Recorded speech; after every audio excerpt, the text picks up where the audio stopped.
There is so much information about nutrition out there, so today I wanted to clear some things up, and we're talking about the difference between dietitians and nutritionists.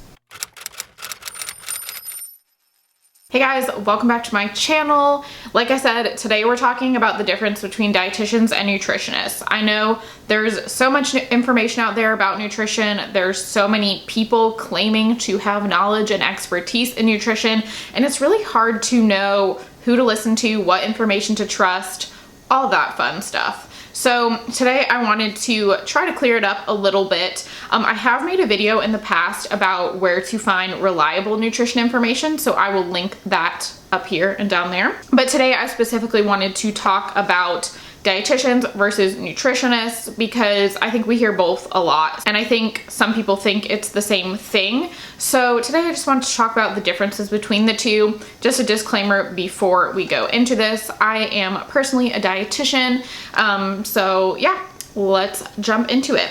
So first of all, let's talk about schooling, training, all that sort of stuff. So for dietitians, we are required to go to school for a long time.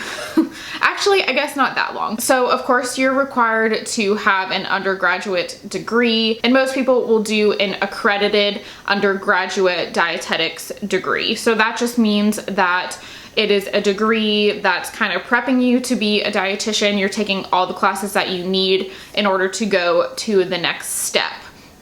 I took a little bit of a different path. If you want me to make a video about how I became a dietitian and maybe like other ways you can become a dietitian, then please let me know and I definitely will do that. So after you complete that accredited undergraduate program, get your degree, you then move into a dietetic internship. So a dietetic internship is a 1,200-hour program. It's normally between like 9 months and a year, depending on what program you do. Sometimes it can be a little bit longer, but you're essentially working full-time and you go into different rotations. So you'll do like a food service rotation, a clinical rotation, a community rotation, and some programs have different rotations depending on like if that program specializes in something. So basically you are putting in a certain amount of hours in each kind of location that you might work as a dietitian, each setting that you might work, and learning from dietitians who work there and actually getting to, you know, be there like you are working there. After you complete your dietetic internship, you then take your licensure exam. Once you pass your dietitian licensure exam, you are then a dietitian, and you will see after someone's name RD or RDN, which means registered dietitian or registered dietitian nutritionist, which are the same thing. So that is the schooling and training that dietitians are required to even call themselves dietitians. In addition to that, if you want to have like a specialty, if you want to be a CDE, a certified diabetes educator, or like a certified eating disorder specialist and things of that nature, you do have to do additional trainings. I can't remember exactly what the hours are, but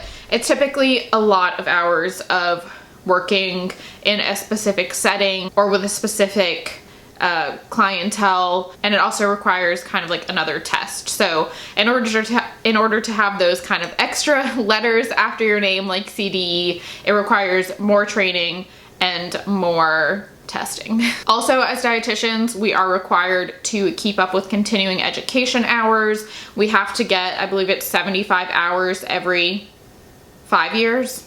I hope it's 5 years, because if it's 3, then I'm coming up on that. But it's either 3 or 5 years, we have to get 75 hours of continuing education. So that can be going to conferences, that can be watching webinars, that could be taking a class on something, that could be teaching a class, I believe. There's lots of things that you can do to get those continuing education hours, but you are required to get a certain amount of hours of continuing education to make sure that you are, you know, keeping up with where the field is going, because nutrition is an ever-changing science. So it really is important that we as dietitians keep up with that and we don't have outdated information. So that kind of encompasses the schooling and training of dietitians. So nutritionists is quite different actually, especially when it comes to schooling and training.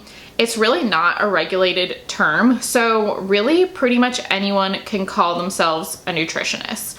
You don't have to have a certain training. You don't have to have a certain degree, certain number of hours of training, really anything. I don't want to sound like this is just like being negative about nutritionists, because it's not at all. There are some nutritionists that are incredibly knowledgeable and might be just as much of experts as dietitians. They just didn't go that path. So that's not what I'm saying at all, but it's just something to keep in mind that pretty much anyone can call themselves a nutritionist. Now, there are certifications when it comes to nutritionists. So if you see someone with, you know, letters after their name that's claiming to be a nutritionist, there is something called a CNS, which is a certified nutrition specialist. So they do have to do some training and testing for that. There are also like certified health coaches, which is a training program. So like I said, I am not saying that everyone who calls themselves a nutritionist knows nothing. There are definitely nutritionists who have training.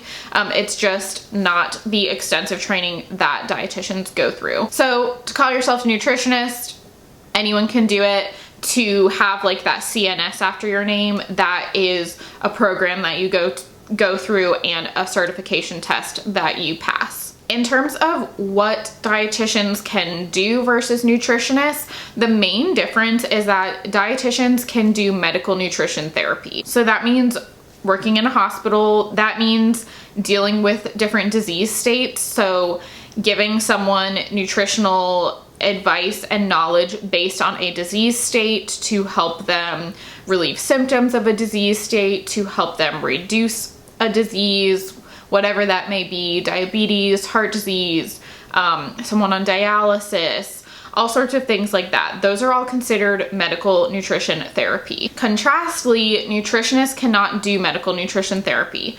Nutritionists can really kind of only give nutrition advice, if that makes sense, more like just general nutrition knowledge. So in terms of what a job would look like, a dietitian can work in hospitals, can work in schools, food service, work in the community, private practice, of course. There are dialysis dietitians, there are long-term care dietitians, eating disorders, all that sort of stuff. Whereas a nutritionist, most likely you're gonna find them more in the wellness setting. So that is mostly just kind of giving general nutrition advice, how to live a healthier life, how to eat a healthier diet, those sorts of things. You're not going to find someone who is dealing with medical problems and how food fits into those medical problems. At least you should not, because that's not legal. So medical nutrition therapy really is the biggest part of like legally what a dietitian can do versus a nutritionist. So those are really the big differences between dietitians and nutritionists.